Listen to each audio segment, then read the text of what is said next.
What's going on, everyone? Today we are here at Genesis Cinema. My short film, A Promise Made, is being screened today. We are surrounded by beautiful black melanated kings and queens, and it's just going to be such a great event. The Prison for Black Male. Thank you so much for joining us. And yeah, man, let's go inside and see what it's all about.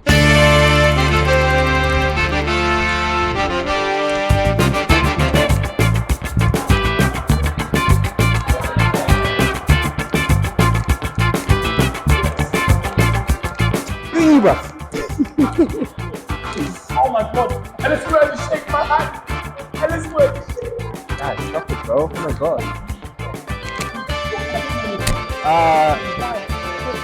No, I don't drink. No, I don't drink, bro. He doesn't drink! He doesn't drink!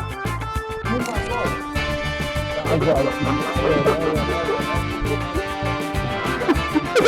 Hey, brother, how you doing, man? Good, bro. I'm good, bro. This is Zach, bro. How you doing, brother? You know? Come on! Wow!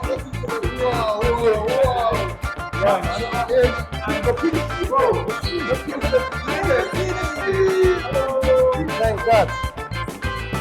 Thank God.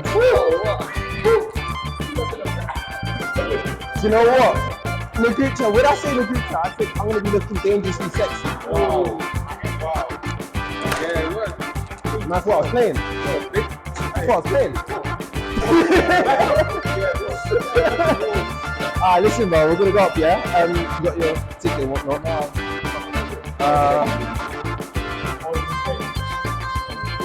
Yeah, compliment tickets, he's good. Joshua, his name. Yeah, I'm free as well. Thank you, man, you're right. See the service.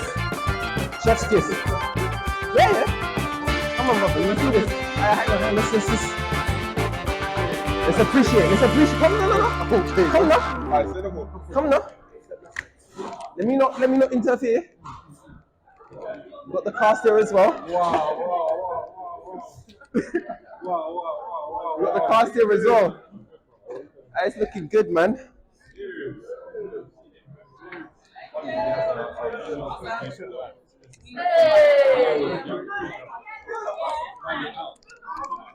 My brother. It's so good to see you. How are you? I love this. It's so nice. Thank you, sir. Sorry. Same, man. Assembling the Avengers.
boys don't ask for help because we don't feel like we can. Thank you for that. Yeah, I really do like this. The conversation's going. Hey, lady. Okay, I'll wait for you to finish chewing. Yeah. I've begun to pick on people now. Hi, lady. How you doing? Yeah, still chewing. All right, cool. I'll come back to you. Are you good? Okay, cool. So black boys don't.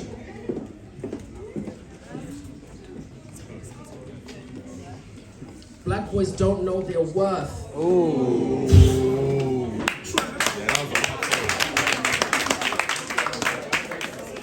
So I'm in the season of calling a thing, right?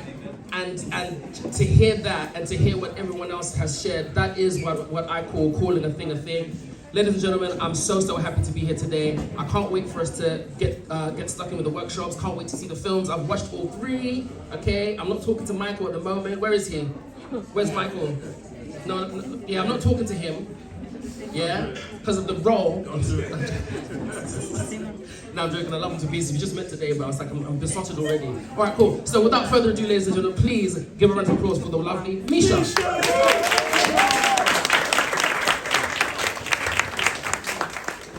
Amazing. Thank you, guys.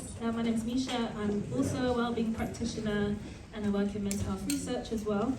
I'm here today to facilitate a bit of an activity that flows quite well on from what we just looked at. So on your tables, you've got paper, you've got pictures, there should be a blackboard on your table, and there should be some questions in a little pot as well.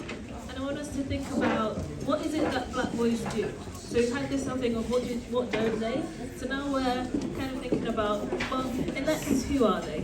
Does that make sense? Are we all following? Yeah? Amazing. So the title of this activity is called Build a Blackboard. So it's building on the idea of who are they, right? So using the questions and the picture that you've got on your table, I want you to answer the questions effectively in your groups on your table and write some of the answers down. We're going to make it a whole drawing thing, but we don't have time for that. So just any answers to the questions, write them down on the paper, discuss, and yeah, I'll give you some time to do that. Maybe 5-10 minutes, and then we'll kind of discuss collectively. Yeah? Are we all in one accord?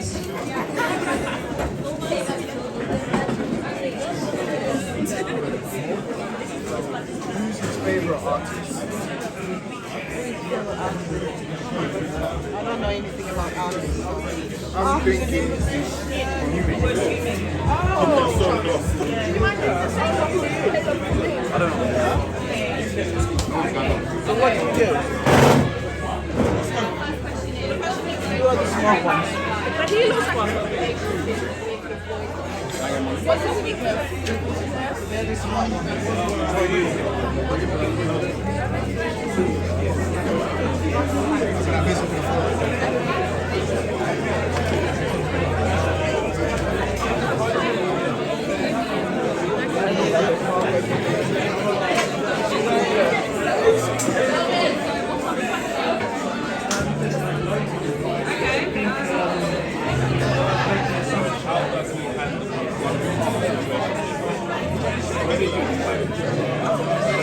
I'm telling you, and it's good to support people. We're here most of the time, like, you know, you ask yourself, like, why am I coming to these kind of events? But at the same time, we interact and get new businesses. You know, as a businessman, I'm telling you, this is all about business. We come and interact people, we networking, and I'm telling you, it's brilliant. It's crazy. Yeah, but as you see, you're annoying. And I'm telling you, let me take you around. Come, let me show you what's going on here.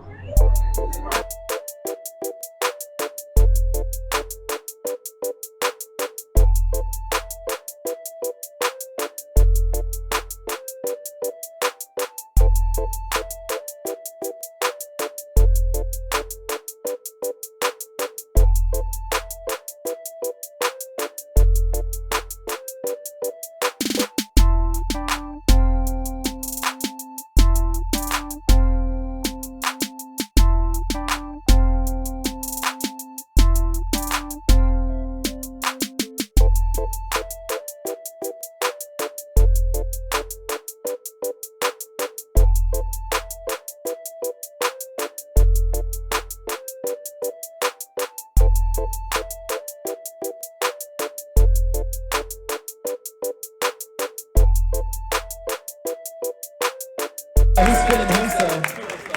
Triple O? This man literally just, he came for his interview, that's it.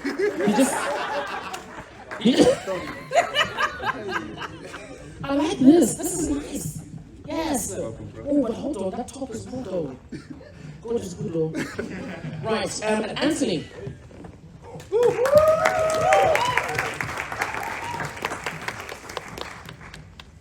Amazing. So, a promise made. My God, Ellis. Like, can we please just give a round of applause? That was not easy. That was not easy. Why was it important for you to take this role on? Because grief is not properly portrayed. The reason I say that is because it's not easy. There's no straightforward way like, okay, grief happens, alright, this is what I do, A, B, and C. No, it's never like that. People have different personalities, people have different ways of dealing with things, different mindsets, and it's very easy to get consumed by a thing like rage, a thing like revenge. And when I read the script, I just fell in love with it because I just loved how it flowed. And, you know, after speaking with yourself, with Chantel, where are you, Chantel? She is. Absolutely loved you, well done. With Fola and everyone else who worked on this, you know, they were just so amazing, they were so warming. Also, massive shout out to my co-star who's hiding in the back. Stand your ass up, sir. I gotta give you your stand up.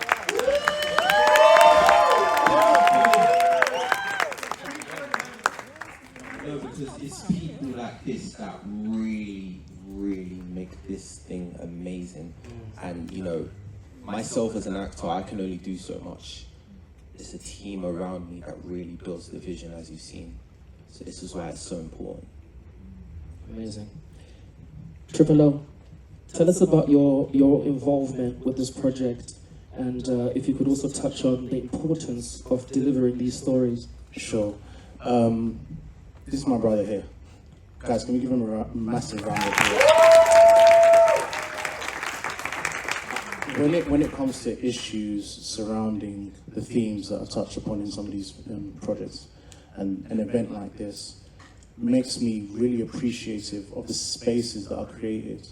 As Black people from the diaspora that we're from, these kind of conversations are now starting to be had more often and more frequently, but it was a massive taboo.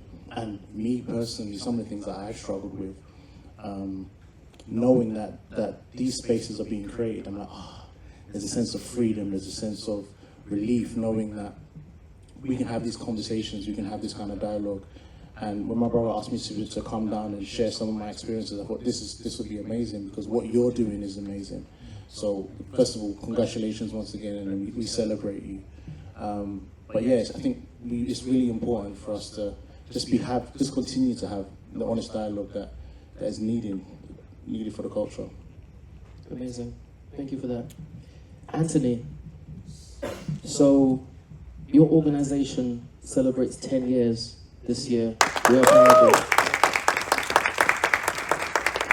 And I had heard about you guys before, but I had the pleasure to come to Brixton House to see all the different films that you were screening. And I have to say, you and your wife have done such a great job at creating space for more stories, more versions of us, and to show that as Black people, we're not a monolith, and the support that you've created to support other filmmakers. Can you please touch on why that is what your heart is about? Yeah, I mean, first of all, before I get into that, just want to say what an amazing event this is. Putting this together and seeing the things put together, and all the activities you got around, you know, that are going on, it's just, yeah, it's super inspiring. I think why we're both so driven to create We Are Parable and make it a platform for, you know, Black filmmakers around the world is for the very reasons that you said. We don't want a monolithic viewpoint of Black people, and more specifically Black men. I think it's really important for people who look like us to see various versions of themselves represented on the screen. I think it's important for the wider stakeholders of We Are Parable, like people that don't look like us, white people, to see that actually there are different versions of us on the screen, and there's no reason for us to only see one version. So I feel like what we do is really important, and we implore filmmakers to, if you've got a story that you feel isn't being shown or isn't being represented in the right way, then we're on hand to help, and that's something that we're super passionate about and will be until forever, basically. So yeah. Amazing, thank you for that. And Chima,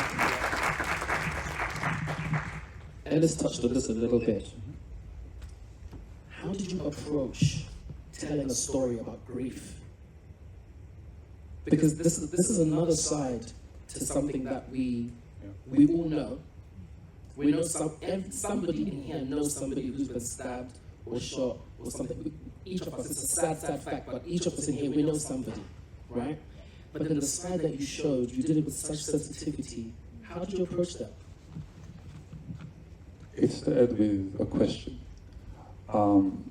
I wanted to, so after touching on the innocence of a black male, I really wanted to touch on sort of the gang violence side of things, because it is part of the culture.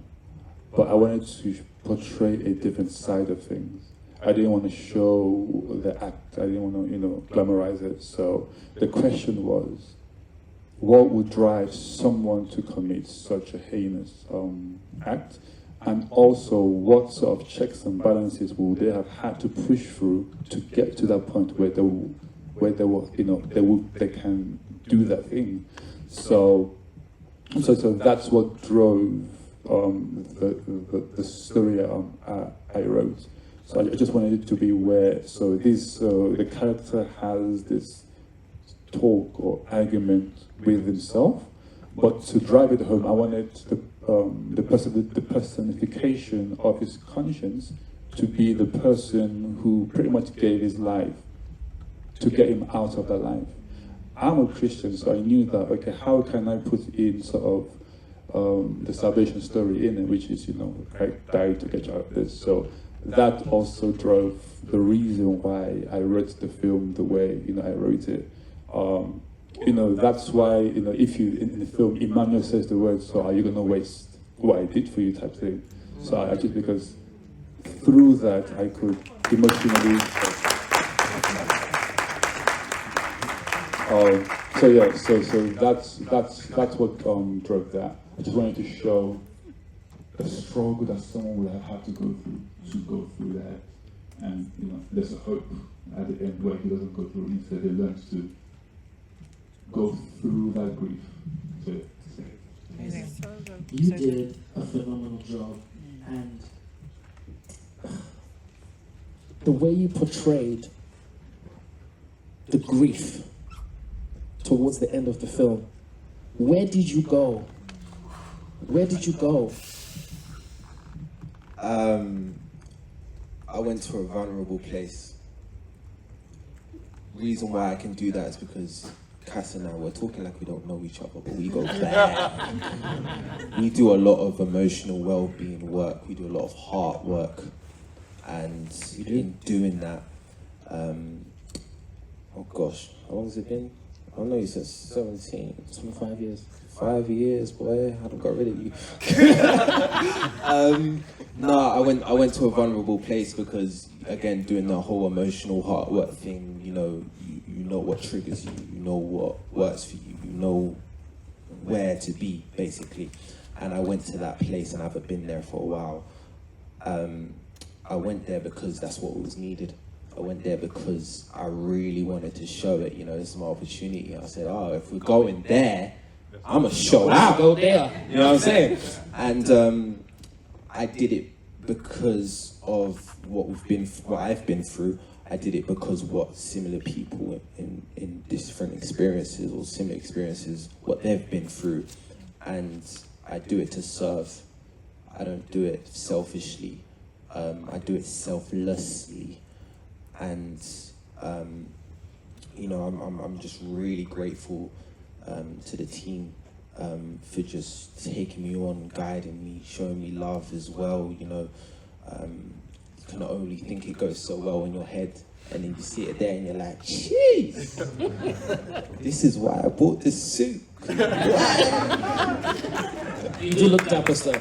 Thank you, thank you. Fantastic. And can I just say as well, Bob, you talked about, you know, showing black stories, showing stories that are not common. That's literally my whole ethos. For those of you who don't know, the CV is heavy. You know, we do writing, we do all sorts of stuff as well. We've co-written a theatre play. We have. Can I say the name? Yes, you can. Called Stories Boys Don't Like to Tell. Shout out to the cast, the other audience. Cast it here. And you know why? We thought it's such an important thing to do because we're showing stories that are not really told. Am I right? Yeah. And there's so much to learn from this. Not only that, this is also a safe space. And that's our whole ethos as well. So Bob, we need to talk. We need to talk. But again, massive thank you to every single one of you for showing up. It honestly means the world. No, give yourself a round of applause because truly, you make this all happen. There's so much planning, there's so much organising, there's only so much that we can do. You lots all showed up for yourselves, but you showed up for us, and for that, myself and behalf of the team, we're eternally grateful. Thank you all so much. Amazing. So now, we're going to open the flower. Before I come to you, lady, I'm going to go to that lady over there because I fully betrayed her before. I'm so sorry, Mama. Can we get the mic over there, please? I'm actually really moved right now, by the way. Like, I am so moved by all of this. The other day we were on the Zoom call, and I kind of had like a pastor moment. I said, we're going to do this. It's an important moment. And the thing is, I really stand in when I say that as black men, not only do we want to have the conversation, we are desperate to have this conversation, right? And we're now in a space where we feel safe enough. Do you know what I mean? When we sit down and we do the work that we do, my goodness, it's so moving. So to sit here amongst you guys is just such an honor. And I'm not even saying it just for the sake of saying it. Because to wake up every single day as a black man is a risk. And then we come out of the house, we have to look over our shoulder. We are socially conditioned to look back. Do you get me? And then not only are we doing that, but we're now opening up our chest. Huh? We're showing our hearts. And what's so beautiful about it is that it's finally being received. It's finally being received. So let's have this conversation. Okay. So, lady over there. Hi. Hello. Okay. Just going between like your knowing and a promise made. I'm just wondering about like the resourcing and the budgets and how it came from the story to like the actual film. Like, what advice would you give to somebody who has a great story but doesn't have like the budget that they'd like to have or the resources? In terms of advice, me too, I'm learning from Monisha. For resourcing, I think, so I said before, you know, I would rather say story than ask for permission. The budgeting for A Promise Made was quite lucky. After we made Your Knowing, we got approached by the BBC to optionate for iPlayer and a Festival of Funnies to kind of broadcast it on BBC One, I think at 9. And then, thank you, yeah. So off the back of that, we were given an acquisition fee which went into A Promise Made. So thankfully, you know, just by funding Your Knowing and just taking that step of faith, you know, provision was made for the, you know, for A Promise Made. In terms of advice, me too, I'm looking for advice as well. But I would say, look at what you have around you, both monetary and the connections you have, and see what you guys can do. And what our advice is, write to what you have. You can have your big ideas, which is write that, develop that, keep them in the safe so that when opportunity comes, you're there. So, when preparation meets opportunity, success is inevitable. So do the work. But for where you are on your short term, look at what you have around you. Think, okay, what story can I write or tell with what I have? And link up with people that can do it whether as a favor or at a discount rate, and do it and just put it out there. So yeah, that's it. Thank you. There's a lady over there. That's the one. And then we'll go to the light-skinned guy over there. The Ghanaian Swedish man. Yes. That's an interesting mix, isn't it? Man's from Sweden and Ghana, you know. Okay.